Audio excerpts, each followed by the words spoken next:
Some legends are born from single moments when ordinary soldiers become myths. In the mountains of Afghanistan, where death whispers through every canyon and survival depends on split-second decisions, a routine patrol was about to transform into something that would be whispered about in military circles for decades to come. Staff Sergeant Marcus "Ghost" Rodriguez thought he was heading out for another standard reconnaissance mission. He had no idea that within the next 72 hours, his name would be spoken in the same breath as the most elite warriors in military history. He didn't know that a general would later describe his actions with just 3 words that would change everything. That's Kraken material.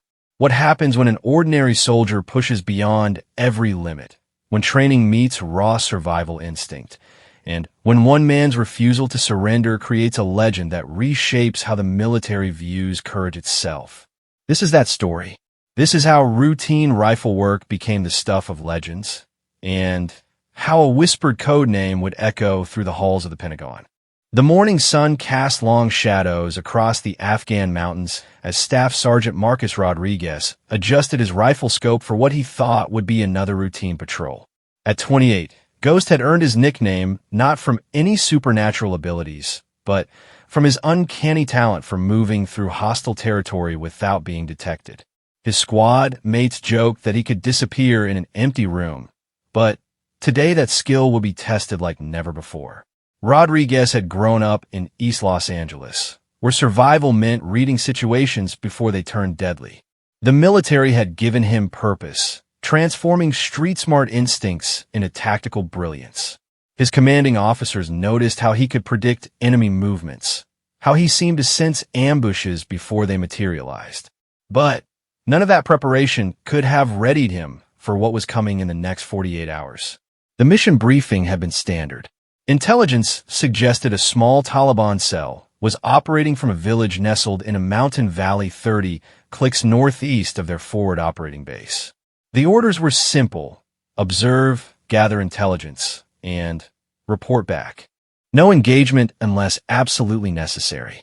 Ghost's team of 6 soldiers was chosen specifically because they were known for their discipline and ability to remain undetected. Corporal Jenny "Hawk" Martinez served as the team's communications specialist. Her sharp eyes had spotted enemy movement that saved countless lives during previous missions.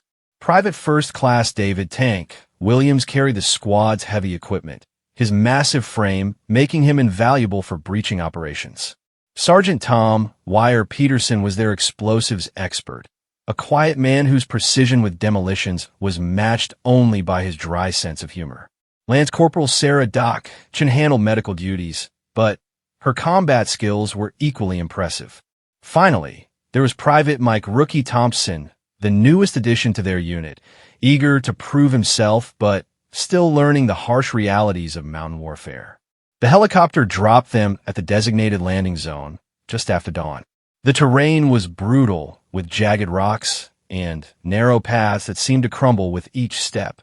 Ghost led the way, his movements fluid and calculated as he navigated the treacherous mountain slopes. The team moved in perfect formation, each soldier maintaining visual contact while staying spread enough to avoid presenting a concentrated target. 3 hours into their journey, Ghost noticed something that made his blood run cold. The birds had stopped singing. In his experience, nature always provided the first warning of danger. He raised his fist, signaling the team to halt, then dropped to one knee and scanned the surrounding ridgelines through his rifle scope.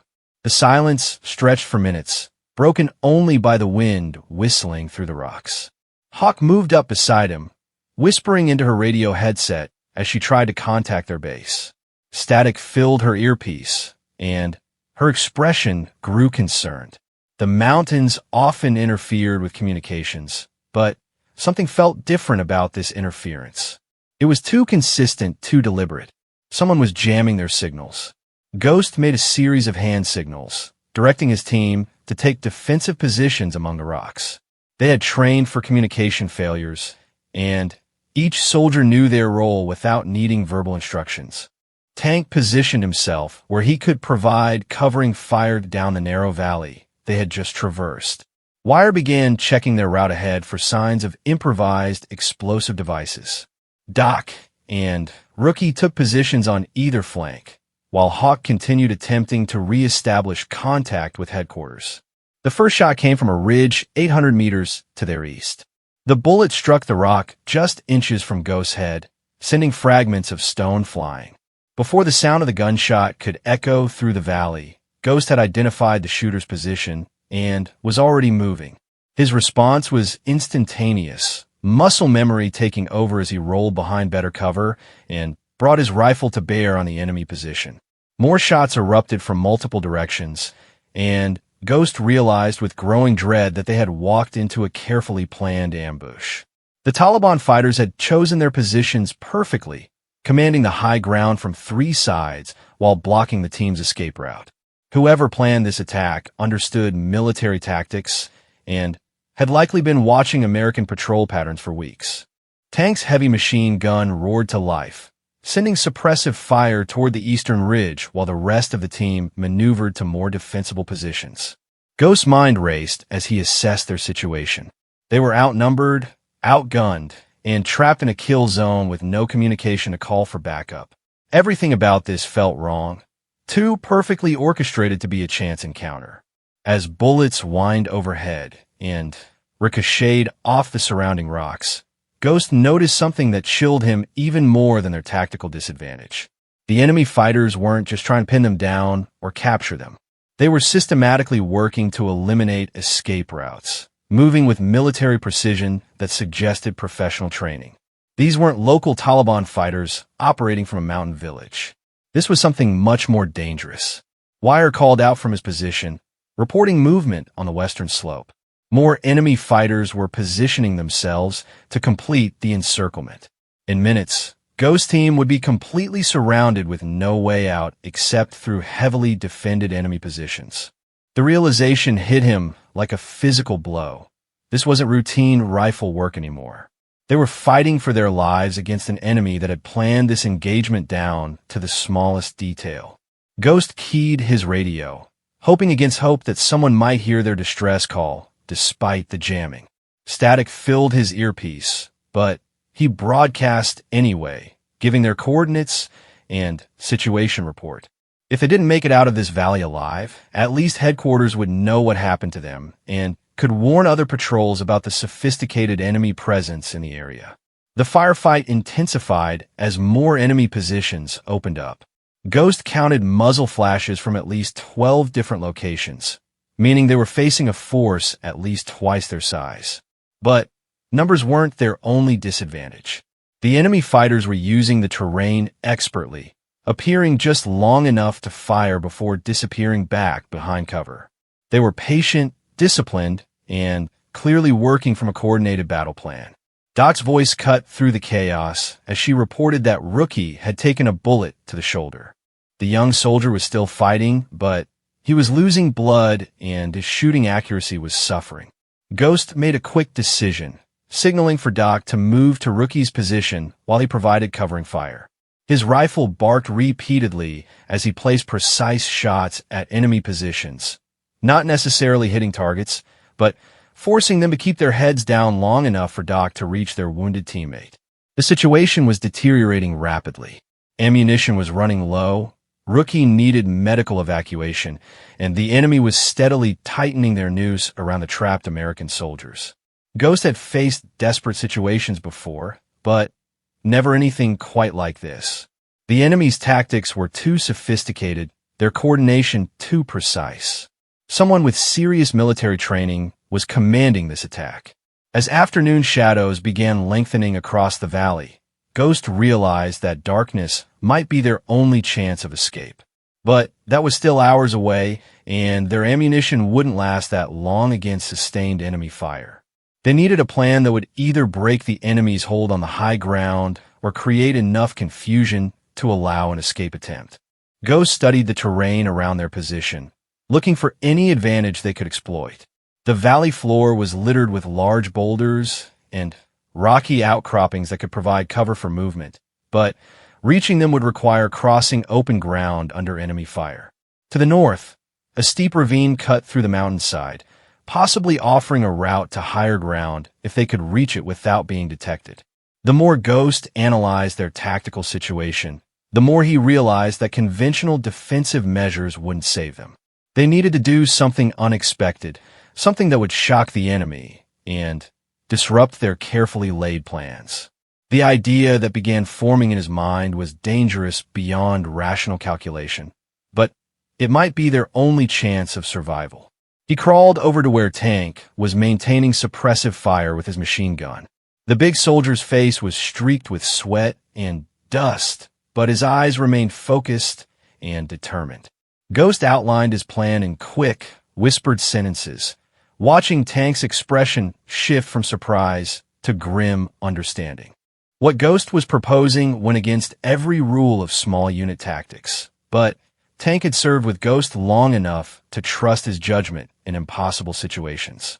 Wire joined their hasty conference, listening as Ghost explained how they could use the enemy's superior numbers against them. The plan required precise timing and would put every member of the team at extreme risk, but it was based on a fundamental principle that Ghost had learned on the streets of Los Angeles.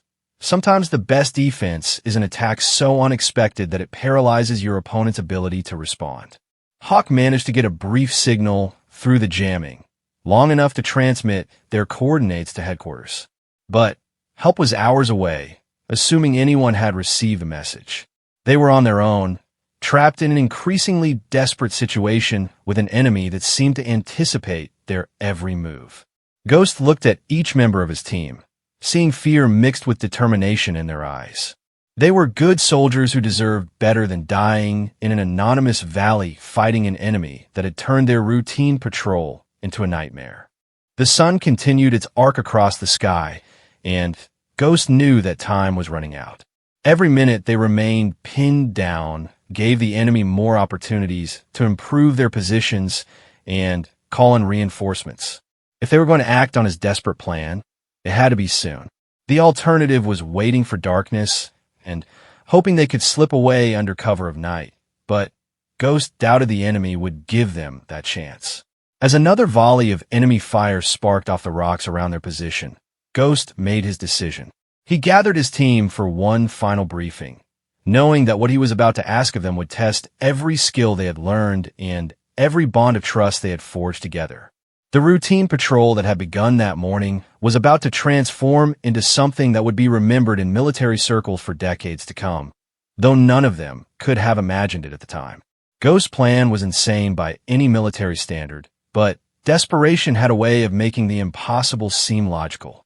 He outlined his strategy to his team in harsh whispers while enemy bullets continued to chip away at their rocky shelter.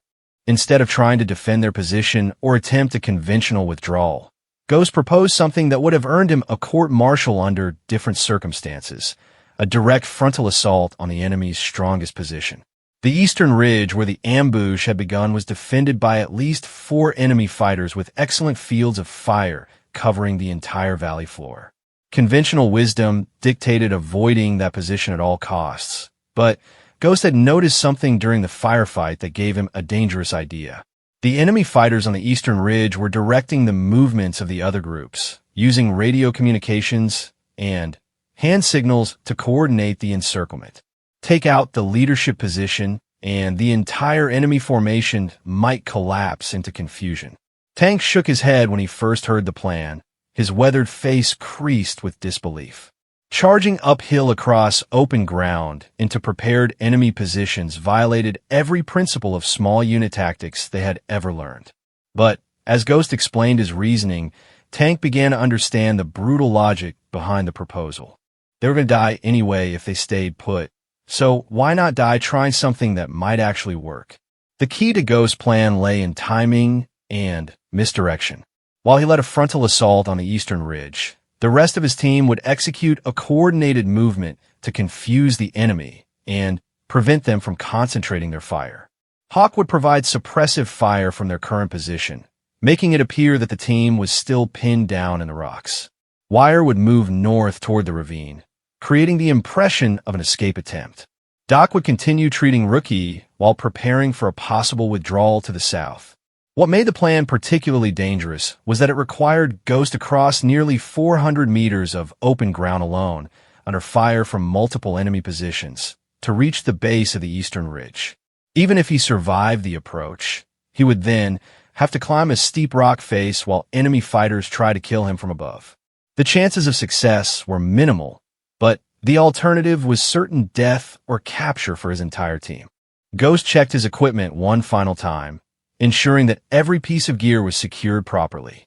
He carried 6 magazines for his rifle, for grenades, a sidearm with 3 magazines, and his combat knife. His body armor was designed to stop rifle rounds, but it wouldn't help much if the enemy had time to aim carefully. Speed and surprise would be his only protection during the most dangerous phase of his assault. The transformation that came over Ghost as he prepared for the attack was something his teammates had witnessed before, but never under such extreme circumstances. His breathing became deep and controlled, his movements precise and economical.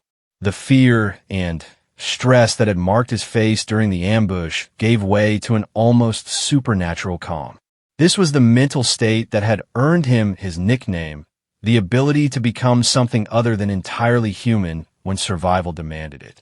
He gave his final instructions to the team, synchronizing watches and establishing communication protocols.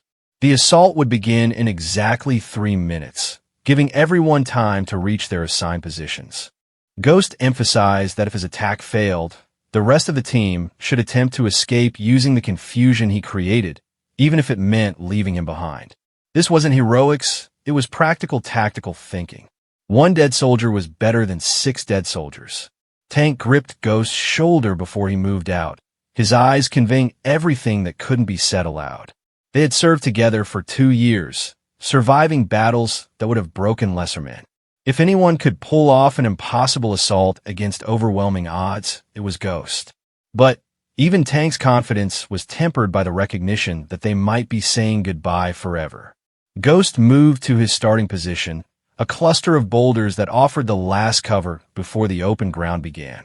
Beyond that point, he would be completely exposed to enemy fire for the entire 400-meter sprint to the ridge. He controlled his breathing, visualizing every step of the route he had memorized during his reconnaissance of the valley floor. There would be no time to think once the assault began, only time to execute the plan with mechanical precision. The seconds ticked by with agonizing slowness as Ghost waited for the synchronized moment to begin. He could hear enemy voices calling to each other across the valley, probably coordinating their final assault on his team's position. They sounded confident, almost casual, as if they were discussing the details of a successful hunt. That confidence was about to become their weakness. At exactly 1,347 hours, Ghost exploded from his cover like a sprinter leaving the starting blocks. His first few steps carried him across relatively smooth ground, allowing him to build momentum before encountering the rougher terrain ahead. Behind him, Tank's machine gun opened up a sustained bursts aimed at the eastern ridge, forcing the enemy fighters to take cover just as Ghost became visible crossing the valley floor. The enemy response was immediate and intense. Rifle fire erupted from multiple positions as fighters tried to track Ghost's movement across the broken terrain. Bullets kicked up dust clouds around his feet and whined overhead as he zigzagged between rocks and jumped over small obstacles. His tactical training had taught him to present an unpredictable target, never running in straight lines or maintaining a consistent pace. 100 meters into his sprint, Ghost felt the distinctive crack of a bullet passing close to his head. He dove behind a low rock wall, rolled across its top, and continued running without breaking stride. His rifle bounced against his back as he sprinted, but he kept his hands free to maintain balance on the uneven ground. The eastern ridge seemed impossibly far away, but he forced himself to focus on immediate obstacles rather than the distance remaining. Enemy fire was coming from at least 3 directions now, creating a deadly crossfire pattern across the valley floor. Ghost's teammates were doing their job perfectly, drawing attention away from his assault route and preventing the enemy from concentrating all their firepower on his position. Wire's movement toward the northern ravine had attracted several enemy fighters, while Hawk's suppressive fire kept others pinned down. 200 meters into the assault, Ghost's luck nearly ran out. A burst of automatic weapon fire stitched across the ground directly in front of him, forcing him to leap sideways behind a large boulder. He landed hard, feeling the impact through his body armor, but rolled to his feet and kept moving. The enemy fighter who had nearly killed him was firing from the western slope, trying to lead Ghost's movement like a hunter tracking a deer. Ghost altered his route slightly, using a series of rock formations to break the enemy's line of sight. The change added distance to his run, but probably saved his life by preventing accurate aimed fire. He could hear bullets striking the rocks behind him as he moved from cover to cover, each impact a reminder of how close death was tracking his movements. The base of the eastern ridge was only 50 meters away when Ghost encountered his most dangerous moment. A stretch of completely open ground lay between his current position and the start of the climbing route. There were no rocks, no depressions, no cover of any kind. For 20 seconds, he would be completely exposed to enemy fire from above while having no way to shoot back or take evasive action. Ghost didn't hesitate. He burst from behind his last piece of cover and sprinted across the open ground with every ounce of speed his body could generate. Enemy muzzle flashes appeared along the ridge above him as fighters tried to track his movement. The sound of gunfire was deafening, creating an almost continuous roar that seemed to come from all directions at once. A bullet tugged at his sleeve as he dove for the base of the ridge, rolling against the rock face just as several more rounds sparked off the stone above his head. He had made it across the killing ground, but now came the most dangerous part of his assault. The climb to the enemy position would take him up a near-vertical rock face, while fighters above tried to shoot straight down at him.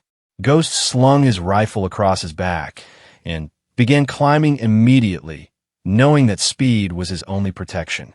The enemy fighters above him were trying to get angles for downward shots, but the steep pitch of the ridge made it difficult for them to see directly below their positions. Ghost used every crack and handhold he could find, pulling himself upward with desperate strength. 20 feet up the cliff face, Ghost heard voices directly above him. The enemy fighters were trying to coordinate their fire, but they were also starting to panic as they realized that an American soldier was climbing toward their position. Ghost could hear them arguing about who should expose themselves to get a shot at him, their discipline beginning to crack under pressure. Ghost pulled a grenade from his belt, removed the pin, and let the safety lever fly off. He counted 3 seconds, then threw the grenade up and over the ridge lip above him. The explosion sent rocks and debris cascading down the cliff face, and Ghost heard screams of pain from the enemy position. He immediately resumed climbing, using the confusion caused by the grenade to gain another 20 feet of elevation. The top of the ridge was only 30 feet above him now, but Ghost could see an enemy fighter moving into position to fire down at him. The man was wounded from the grenade blast, but still functional, and he was trying to get an angle that would allow him to shoot Ghost off the cliff face. Ghost realized that he needed to reach the top before the fighter could line up his shot. Ghost abandoned all caution and climbed with reckless speed, using pure arm strength to pull himself up the rock face. His hands were bleeding from scraping against the rough stone, and his body armor caught on projections that threatened to slow his progress. Below him was a 100-foot drop onto jagged rocks. Above him was an enemy fighter trying to kill him. The margin between success and death had narrowed to seconds. Just as the enemy fighter above him leaned out to take a shot, Ghost reached a narrow ledge and rolled behind a large rock outcropping. The enemy's bullet struck where he had been a split second earlier, sending stone fragments flying in all directions. Ghost was now only 10 feet below the top of the ridge, close enough to hear the enemy fighters talking as they tried to figure out how to deal with his assault. Ghost pulled his rifle from his back and chambered around as quietly as possible. The enemy position was directly above him, and he could hear at least 2 different voices speaking in a language he didn't recognize. They seemed to be debating whether to retreat or continue trying to eliminate the American soldier who had somehow climbed their supposedly impregnable position. The decision was made for them when Ghost appeared at the ridge line with his rifle already aimed. His first shot took down the wounded fighter who had been trying to shoot him during his climb. His second shot scattered the remaining enemy fighters, who clearly hadn't expected to face close-quarters combat on what they thought was a secure position. Ghost rolled over the ridge lip and found himself in the middle of the enemy command post, surrounded by radio equipment and tactical maps that showed the positions of every American patrol in the region. Ghost found himself standing in what was clearly a sophisticated enemy command center, complete with military-grade radio equipment, detailed topographical maps, and surveillance photographs of American patrol routes. This wasn't a Taliban cell operating from a mountain village. This was a professional military intelligence operation that had been monitoring American forces for months, possibly years. The tactical maps spread across a folding table showed patrol schedules, landing zones, and supply routes with accuracy that could only come from extensive reconnaissance and possibly inside information.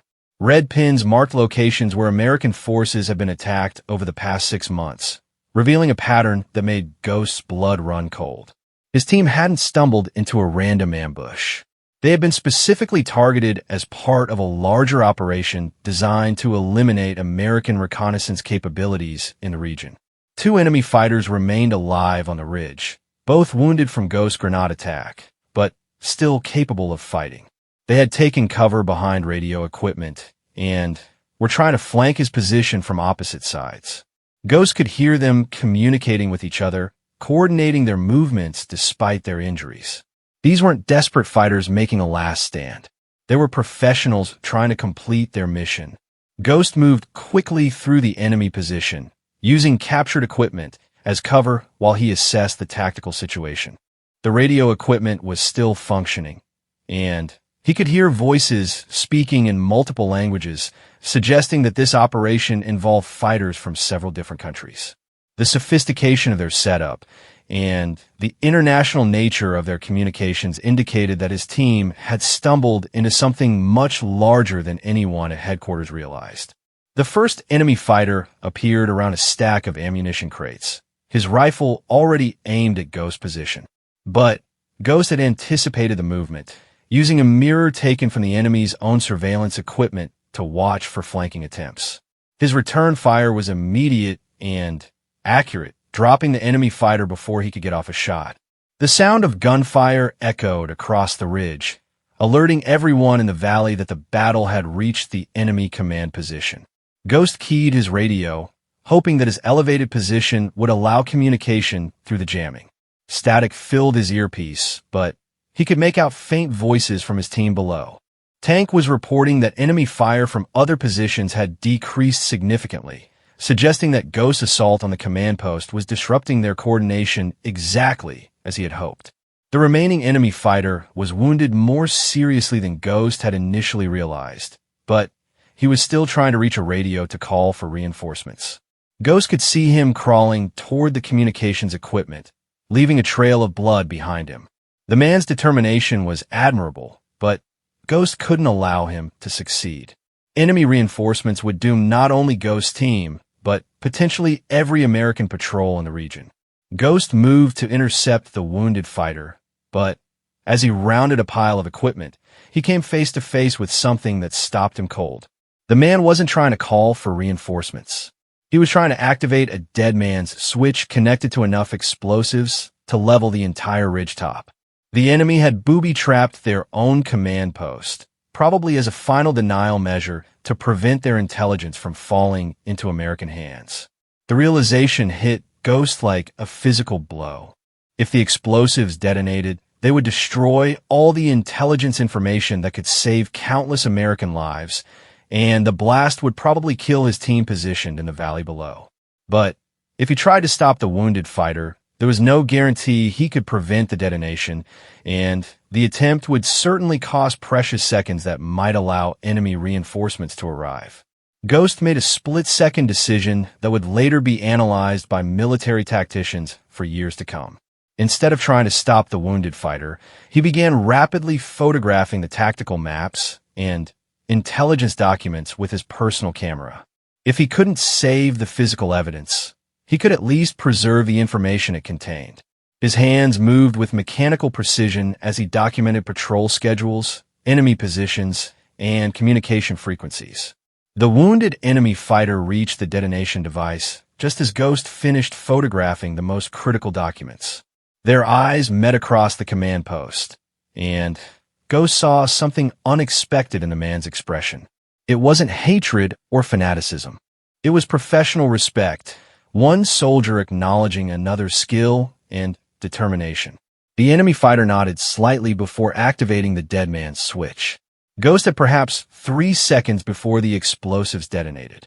He sprinted toward the edge of the ridge, diving off the cliff face just as the entire hilltop erupted in a massive explosion. The blast wave caught him in midair, accelerating his fall and sending him tumbling toward the rocky slope below. Debris and burning fragments rained down around him as he fell, and for a moment, everything went black. Ghost's unconscious body struck a narrow ledge 40 feet below the ridgetop, the impact driving the air from his lungs and awakening him with sharp pain. His body armor had absorbed most of the impact, but his left arm was clearly broken and blood was streaming down his face from multiple lacerations. Above him, the enemy command post was completely destroyed, reduced to scattered burning debris and a smoking crater. The explosion had indeed disrupted the enemy's coordination, just as Ghost had hoped. From his position on the ledge, he could see that the other enemy positions were no longer maintaining coordinated fire. Some fighters were retreating, while others seemed to be calling for instructions that would never come.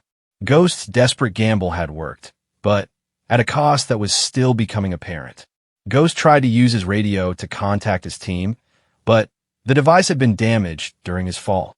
He could hear Tank's voice calling for him, but couldn't respond clearly enough to confirm his status. His broken arm made climbing impossible, and he was losing blood from wounds he couldn't properly examine.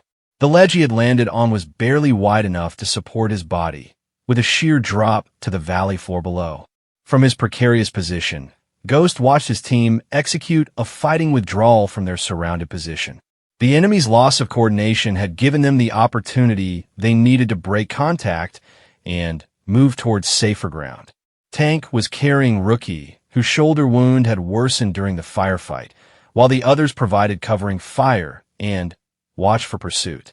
They were moving in the right direction to reach the extraction point, but they clearly didn't know what had happened to Ghost. Hours passed as Ghost remained trapped on the ledge, drifting in and out of consciousness from blood loss and shock. The sun was setting behind the western peaks, and the temperature was dropping rapidly. His survival gear was limited to what remained in his damaged equipment, and his injuries prevented him from attempting to signal his team or move to a more secure location. Just as Ghost was beginning to accept that he might not survive the night, he heard the distinctive sound of helicopter rotors echoing through the valley. The cavalry was finally arriving, but Ghost had no way to signal his location to the search and rescue teams. He was hidden on a narrow ledge on a cliff face that had been partially collapsed by the explosion, invisible from both the air and the ground. Ghost used his remaining strength to remove a signal mirror from his damaged equipment. As the search helicopter passed nearby, he managed to reflect sunlight toward the aircraft, creating brief flashes that caught the attention of the crew. The helicopter circled back, and Ghost could see aircrew members scanning the cliff face with binoculars, trying to locate the source of the signal flashes. The rescue operation that followed would later be described as one of the most technically challenging extractions ever attempted in that region. The helicopter couldn't land on the narrow ledge, and the cliff face was too unstable for a standard rappelling operation. The crew had to use a hoist system to lower a pararescue specialist who could stabilize Ghost's injuries and prepare him for extraction under extremely dangerous conditions. Ghost was finally lifted off the ledge just as complete darkness settled over the valley. His team was waiting at the forward operating base, having been extracted earlier by ground vehicles after their successful withdrawal from the ambush site. Tank later said that seeing Ghost being carried off the medical helicopter was the most beautiful sight of his military career, even though Ghost looked more dead than alive at that point. The intelligence information that Ghost had photographed during his assault on the enemy command post proved to be even more valuable than anyone initially realized. The documents revealed a network of enemy operations that stretched across 3 provinces, with detailed plans for attacks that would have killed hundreds of American and Allied personnel. Ghost's desperate decision to document the intelligence before it was destroyed had saved countless lives. 3 weeks later, Ghost was recovering in a military hospital in Germany when he received an unexpected visitor. General Patricia Morrison, commander of all special operations forces in the region, walked into his room carrying a folder marked with security classifications that Ghost had never seen before. She pulled up a chair beside his bed and spoke in a quiet voice that somehow commanded more attention than shouting would have. General Morrison explained that Ghost's actions during the ambush had been reviewed by the highest levels of military command. His tactical innovation under extreme pressure, his successful assault on a prepared enemy position, and his decision to preserve critical intelligence while under fire had demonstrated capabilities that went far beyond normal military training. She asked Ghost a single question: would he be interested in joining a unit that didn't officially exist? The general explained that there were situations where conventional military forces, no matter how skilled or well-equipped, couldn't achieve the required objectives. These missions demanded individuals who could think beyond normal tactical doctrine, who could succeed when failure meant the deaths of thousands of innocent people. The unit she represented was known only by a code name that was whispered in the most secure corridors of the Pentagon: Kraken. Ghost listened to the general's offer with growing amazement. She was describing a level of military operations that he had only heard rumors about, missions that pushed the boundaries of what individual soldiers could accomplish. The training would be unlike anything he had ever experienced, and the risks would make his assault on the ridge look like a training exercise. But the opportunity to serve at that level, to make a difference in conflicts that would never make the newspapers, was irresistible. When General Morrison finished her briefing, Ghost realized that his military career had just taken a turn that he could never have anticipated. The routine patrol that had begun 3 weeks earlier had somehow transformed him from a skilled but conventional soldier into a candidate for the most elite unit in the American military. His willingness to attempt the impossible when his team's survival depended on it had caught the attention of people who specialized in impossible missions. Ghost accepted the general's offer without hesitation, understanding that he was crossing a threshold from which there would be no return. His name would be removed from all official records, his existence known only to a handful of people with security clearances that exceeded those of cabinet members. He would become a ghost in more ways than one, operating in the shadows of conflicts that would shape the future of international relations. As General Morrison left his hospital room, she turned back for a final comment that would stay with Ghost for the rest of his career. She said that military historians would probably never know the full story of what happened on that ridge, but the legend of his assault would be told in special operations circles for decades to come. Routine rifle work had indeed become legendary, and the whispered words that's Kraken material would forever mark Ghost as something extraordinary. The story of Staff Sergeant Marcus Rodriguez officially ended on that mountainside in Afghanistan.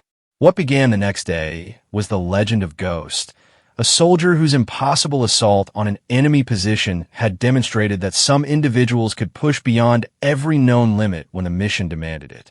His transformation from conventional soldier to Kraken operative would remain classified for decades, but his example would inspire a new generation of warriors who understood that sometimes the only way to win is to attempt the impossible.